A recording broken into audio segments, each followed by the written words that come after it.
It's another time that we are on Now Tell Us. This is a podcast where we get to have guests come and tell us stories, come and inspire us, come and educate us on a subject or the other. And always we have great guests. Today we have a special guest, a great guest that is known as Jeaneen Tang, that is going to talk to us about play, dumb, and sabotage. And we'll find out what's this all about. So, thank you very much for tuning in. Whether you're watching this live or listening to the recorded version of this show, we appreciate your time here. And we hope that you enjoy this. We know that you're going to enjoy this show. And let me remind you to please share this with all your friends. If you have questions as we are going on, please ask. If you have any comment of any kind about the podcast, we really appreciate feedback. And so we thank you yet again in advance. And now, I don't want to take much of your time because there's much that we are going to hear from our special guest today. So why don't you join me as we go to meet our guest, Jeaneen. Here we go.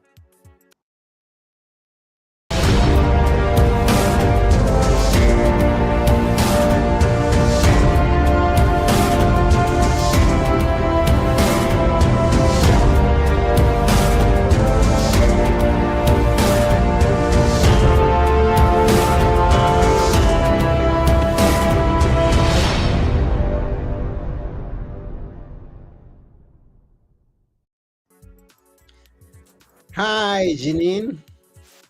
Hi, Anthony. How are you?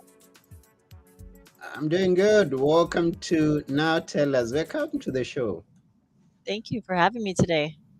Yes, we are excited to have you at Now Tell Us because we know that you've got something good to tell us today. Absolutely. As you titled our episode here, Play Dumb and Sabotage, after my book, I just want to explain to your readers and so your listeners that it's not about, creating kind of discord in children. It's actually teaching early intervention language and I'll as well as like language for any child, whether they're normal developing or have a special need. So play dumb and sabotage really means to mindfully under anticipate the child's needs and in order to create opportunities to practice language.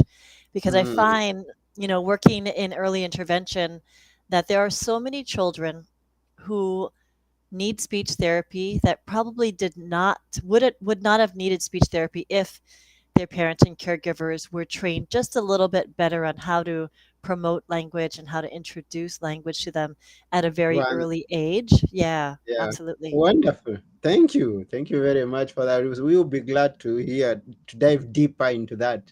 Now, even before we go deeper into that, could we know from where you're tuned in or you're telling us from? I am in Where are you? Los Angeles, California. Okay. And Jeanine doesn't sound local. Yeah, where are you from initially? Originally, I'm from Honolulu, Hawaii. So I moved to California 2005. So Oh, so you were it, born in the US, but yeah, I haven't come across that name again. Or rather, the tongue sounds yes. something. Yeah, my mom decided to spell it a very different way. I've only seen one other person spell it my way, and I haven't met them in person. But just Googling my name, there's other people with this spelling, but not so much. It's not a common spelling by any means. But Janine, yeah, born in Honolulu, Hawaii, raised there, went to school, went to college in Oregon for a little bit, went back for grad school, and then moved to Los Angeles in 2005. Oh, beautiful. So, what is it that you presently do? So I work with children in speech language pathology in early intervention about 3 days a week.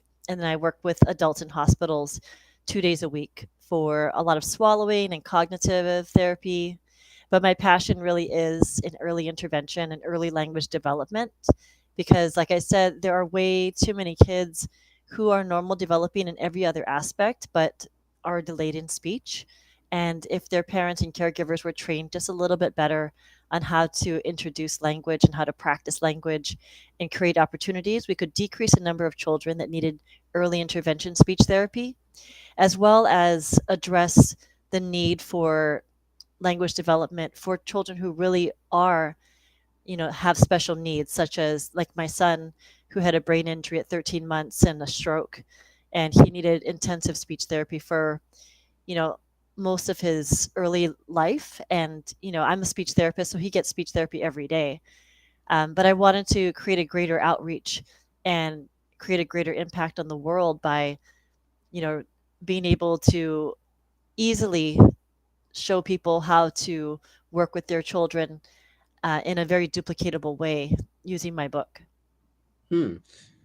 And it's good when you're sharing something from a personal perspective, personal experience. Now you have someone who that special need child, and I've come to meet that challenge, although not personally being through that experience, but I've seen a lot of people who are going through the challenge of waiting for their child to speak for years, 2 years, 3 years, 5 years, and they're like, is this child ever going to speak?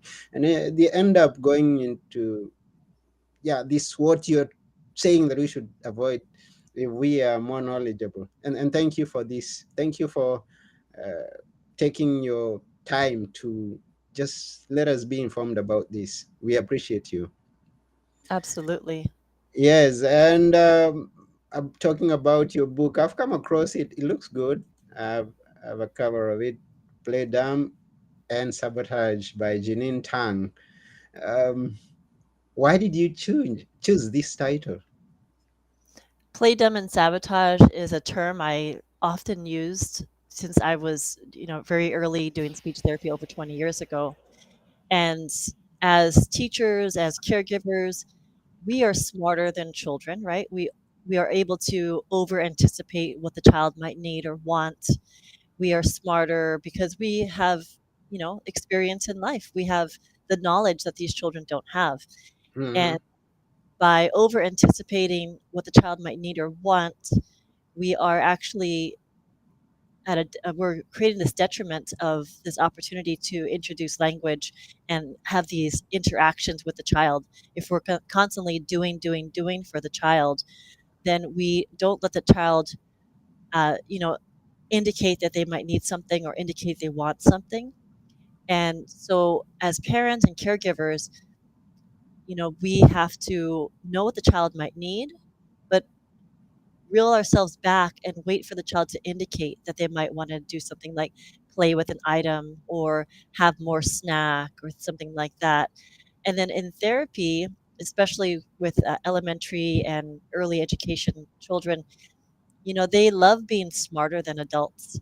And so, for instance, I was working with this boy the other day, and we were looking at a snowman, a story about a boy making a snowman. So it's a pictures, these pictures about the kid making a snowball, then making three snowballs, and then he made a snowman. And then I was asking him about the nose, like what did the boy make the snowman's nose out of, right? And there's a picture of a carrot there. So I said, did he make the nose out of an apple? And he's looking at me like, oh, that's so dumb. Like why aren't you don't you know this? But he wasn't verbalizing it, right? So I was playing dumb in order to get this interaction and a spark of idea from him. And then I asked him, did he make it out of a cucumber? And he goes, shaking his head, like, did he make it out of a carrot? He goes, yeah. I was like, oh, he made the nose out of a carrot. Oh, that's so smart. So it helps them when they love to be a little bit smarter than us, and so it creates this opportunity for them to have this interaction rather than be talked to all the time. They can respond back. Thank you very much. And we like to appreciate all those people who are already tuned in. And from wherever you are tuned, we would like to know why it is that you're listening to us or watching us from. And we thank Jack Sustain for tuning in. And if there's anybody else out there who's tuned in, please let us know. And we appreciate. Jack says, I have a question. You can always ask any question If it's in the line of what you're speaking about, we'll be glad to answer. And having our special guest today, Jeaneen, talking about playing dumb and sabotage in relation to. Uh, I love the word that you used, over the over anticipation, Absolutely. and it's an interesting. Maybe this is the first time that someone is hearing, and we're talking about over anticipating over what we expect. We pre imagine that the child is going to do, and because it's not every child that is going to have this challenge. So how do I choose the way that I'm going to play dumb? Or is this something that you advise everybody to just put that child into a point where we imagine that they need some help and we give it before they need it? I think Please. as care I think as parents and caregivers, we want our child to be comfortable. We want to make sure that we appear or are being these good parents and caregivers. So we don't want children to cry. We don't want them to be uncomfortable. So we tend to try to meet their needs and wants before the child even realizes they need anything or want anything. Mm-hmm. So we tend to over anticipate because we need to be good parents and caregivers. Where in actuality it's a detriment to the child if we are doing that constantly and not letting the Oh, child also react. oh, okay. But we need to know what they need, but we don't necessarily need to do it for them every time. Mm-hmm. We need to kind of read the child and let the child also have this part of the conversation and interaction. Oh, okay. No, that's good. So, in your book, I come across the title that says "No child died of crying." So, how does this? Yeah, tell us a bit more about that. Yeah, so I say, no child's ever died of crying as far as we know, right? And Mm-hmm. it goes to the point where, because as parents, we don't want our child to cry. We don't that the sound of our child crying from pain or being hurt is very heartbreaking, right? But there's a line of the child is crying because they're just not getting what they want, but they have this ability to communicate. They're just not communicating. So you need to kind of understand what the crying is for. Are they just crying because they are waiting to be taken care of? Or are they crying because they're actually hurt? Mm-hmm. So there's a fine line between that. And some parents, when their child is about to cry, they provide whatever they feel the child needs at the time rather than giving making that opportunity to for the child to ask for something or indicate that they want something, whether it be a simple sign for more or please or eat or drink, whatever it is, or saying something. So Mm-hmm. if you pacify their need before they're able to communicate what that is, then it's it continues to be this one-sided communication. So if the child cries, it's okay. It's okay. And they're not going to die from the crying unless they have some big injury or something like that. But I had a little girl who her receptive language, what she's able to understand is really good. And she loves washing her hands. So we wash her hands. I gave her a paper towel. I said, okay, put it in the trash. She knows exactly what to do. Puts it in the trash. And then we were doing other activities. We were doing some painting and things like that. And she got the paintbrush and she started painting on the wall. And I was like, oh, no, no, we're not going to paint on the wall. Let's clean it. Let's clean it. So we got another paper towel, got it wet. We cleaned the wall. And I said, put it in the trash. And nope, she didn't want to do it. she, she knew what she needed to do. She just didn't Mm-hmm. want to do it. And I said, well, if you're not going to get whatever activity we're going to do next, or we're not going to do anything else until you put this away. And she knew exactly what she needed to do because she's done this before. Take a paper towel, put it in the trash. She knows where the trash can is, And she even knows how to step on the lever in order to make the trash can lid go up. She knows exactly how to do this, Mm-hmm. but she just didn't want to do it because she just didn't want to do it, you know? So it was Mm-hmm. kind of a battle of the wills, you know? And she did end up crying. And I said, well, you still need to put it in the trash. And so it's this conversation, even though she was not saying words at that time, I was still we were having this back and forth. I still call it a conversation because it's an interaction between me and her. Mm-hmm. And I know she understood. If she didn't understand at all, then I would just help her to do whatever she needed to do. But even if I tried to go and do a hand over hand, okay, then now it's time to put in the trash. She was like, no, like she was just, her behavior was she didn't want to do it because she didn't want to do it. But Mm-hmm. in actuality, it's okay if she cries at that point because I understand that she knows she's smart and she understands that this is the consequence of painting on the wall. We have to clean it, and now we have to throw the trash away. So I think Mm-hmm. part of it was she felt a little bit bad that she got in trouble, right? And then she had to clean it, and she was like, "No, I'm not going to put it in the trash." I'm like, "No, we're going to put it in the trash, and it's okay if you cry, and because I know you're going to get over it." But then once she did it, then she was fine. We could move on. We could do other things. But I knew that I could push her a little bit further for this behavior and this whatever we needed to do, the consequence and whatever came after the consequence. The Mm-hmm. the activity.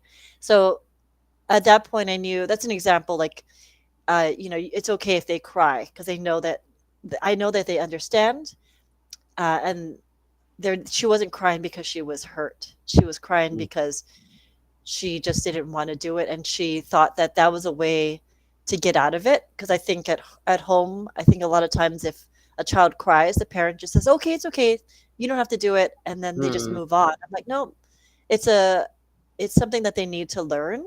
Mm-hmm. um and she wasn't hurt, so it was okay. Wow.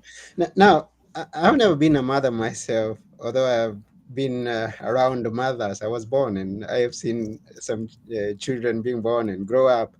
Now, you're talking of language, and you mentioned dealing with children of 0 to 3 years. Now, zero, I'm trying to imagine because the one that you've just described is a child who maybe has an ability to say one or two words. Mhm. And I meet with mothers who say when they hear a baby cry, she or he is like 3 months, 4 months old, and then she says, "Oh, she's hungry," or "Oh, he's wet himself." How do we just get to coordinate to understand and this Yeah, so language early 0 to 0 years? yeah. So Mm, absolutely there's this fine line between not being able to communicate, right? So when a baby is very small, their crying is their communication, right? But when a mhm, child, like the child I was talking about, is almost 2 years old and her understanding is very good, she has a number of words. So I know she is able to communicate. So the crying, I'm not going to let a baby just continue to cry and cry and cry because they have no other way to communicate. That is their crying. They're mm, indicating that they are either wet or they're uncomfortable or whatever. And as parents, we need to figure that out, right? mhm, But if the child is a little bit older, 1.5, 2 years old, and they're crying, but they have this ability to communicate, that's when it's okay if they cry. That's mhm, like a lot of parents when the child is 2 years old and the kid is crying because they didn't get a toy that they wanted. That's not, giving them the toy that they wanted isn't the right pathway to go. It's how to find a way for them to communicate that they want the toy appropriately rather than just throw a tantrum or something like that. But when a baby is crying, I think that's when the parent really needs to over anticipate what the child might be crying about and meet those needs. Um, but it is important as the child is a baby, or the child is still a baby, to interact with that baby, right? So mhm, I had parents tell me, oh, I didn't know I had to interact with my child so much. They thought that being a good parent was just making sure their child was not wet or cold or hot, or that making sure they were fed. So they were meeting the needs of the child, but not really playing with the child. It's super important to talk to your baby, from the get go. Even Mm, when your baby's in your stomach, it's like you're talking to the baby, playing music for the baby, interacting, so they know that they are going to be a part of a world that they can, they can react to, and the real world reacts to them. So it's really important to give eye contact to the baby, touch the baby's face, have the baby touch your face, to have this interaction, that this is a communication and there's a relationship. hmm. There's also a chapter, which is chapter number 7, and you say that when should we or should you be teaching? And the teaching is in quotes. Why? Yeah, because people think that teaching has to be a very structured environment, right? Because people will ask me, "Oh, do you ever do speech therapy with your son?" Because my son has special needs. And I say I do speech therapy with him all the time, whether he knows it or not, right? So every opportunity that we have to interact with a child is a opportunity for us to be introducing language and to be practicing language with them, right? So even if it's in a car ride, you may be talking about what you see, or like that game, like, oh, I see something blue, and then for them to think, oh, what is blue? What other things are, what can I name? Or if they're not speaking at the time, then you can say, like, oh, I see a blue sky. I see the blue bird. Oh, I see the light. The light is red. We're going to stop.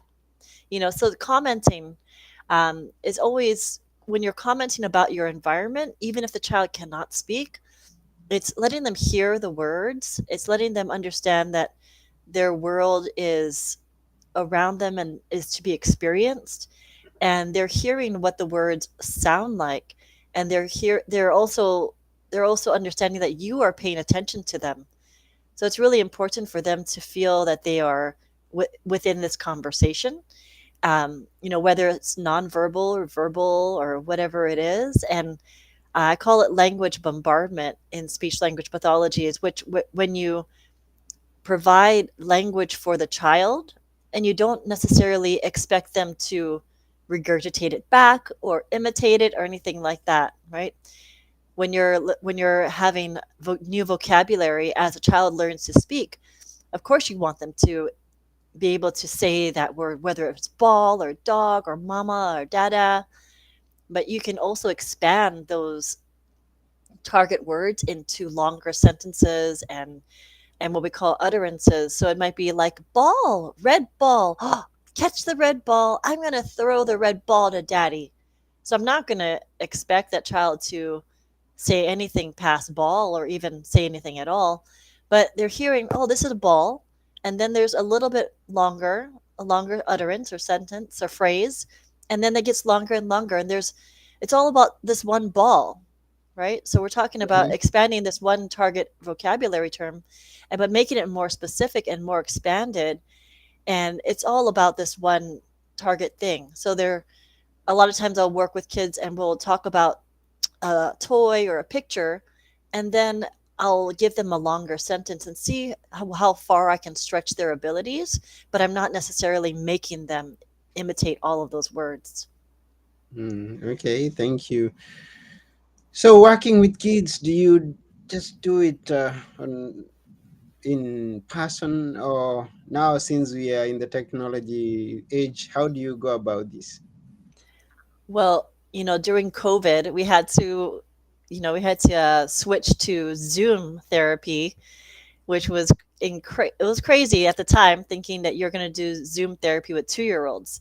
But you really had to incorporate the parents a lot and get the parents' investment in preparing the environment at home, to do the puzzles or do whatever books or whatever, or we had to learn how to use our webcams in different ways to maybe show our book on our side and them looking at it and things like that. So you can do virtual therapy with little kids, and it's possible. And it also helped us, like, understand that, or understand how to help the parents generalize the language environment in their home, because when they come to a clinic or you go into their home, it's very much the therapist is creating an environment.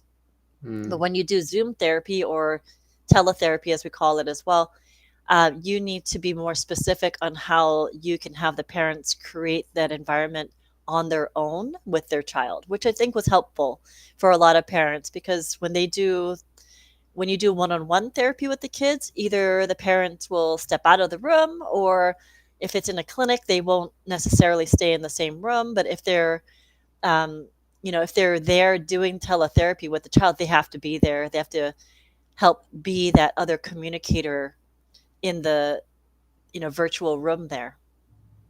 mm. I perceive that this book you've made it to help the parents, and am I right? Absolutely. I think, as parents, I have a son, and I went to birthing class, right? So Mm-hmm. you have to go to birthing class. You don't go to a class where they teach you how to interact with your child as far as language. There's no class that happens for that. So unless you have a great parental model from your childhood or other models that help you around your community, then you're really at a lack for how to interact with your child, because you don't know what you don't know.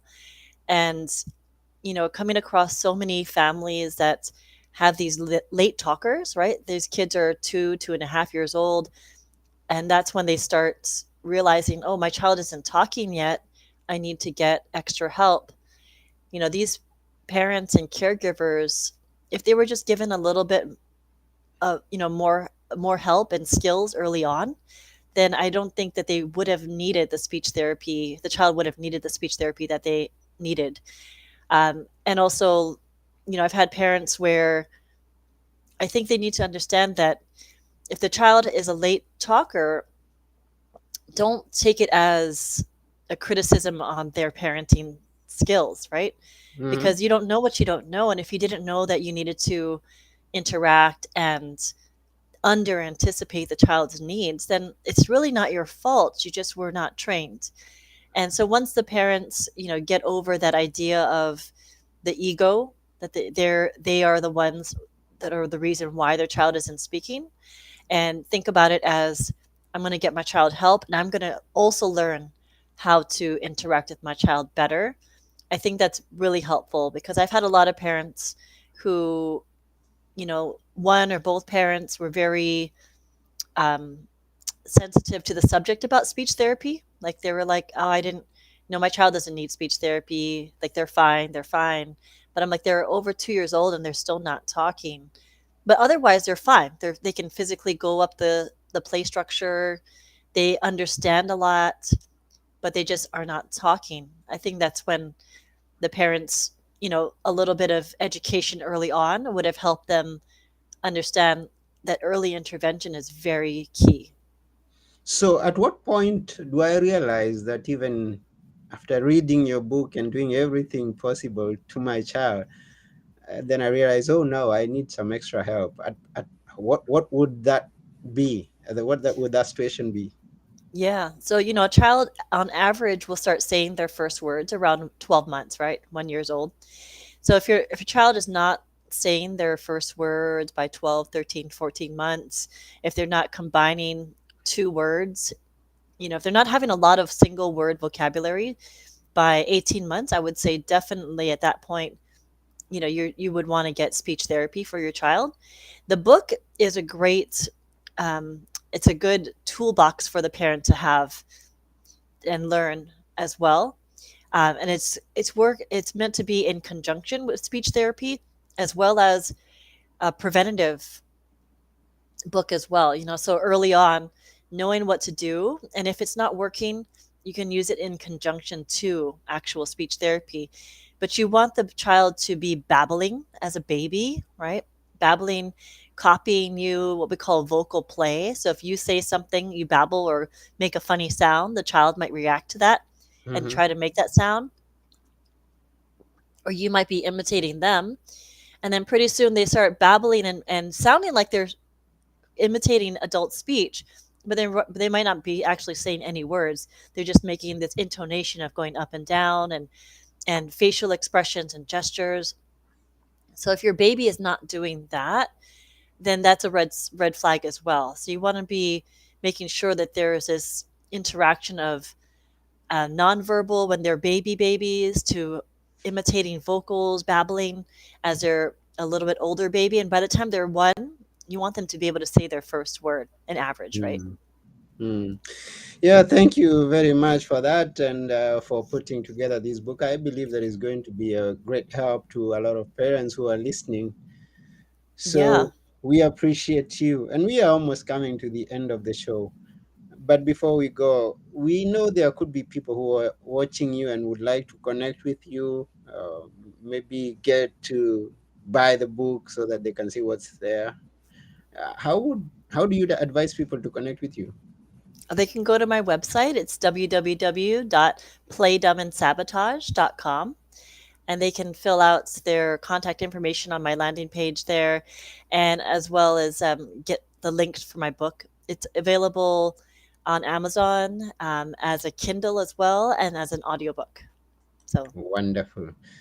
Yeah, so to everyone out there, remember to go to playdumbandsabotage.com and connect with Jeaneen and get to buy the book from there.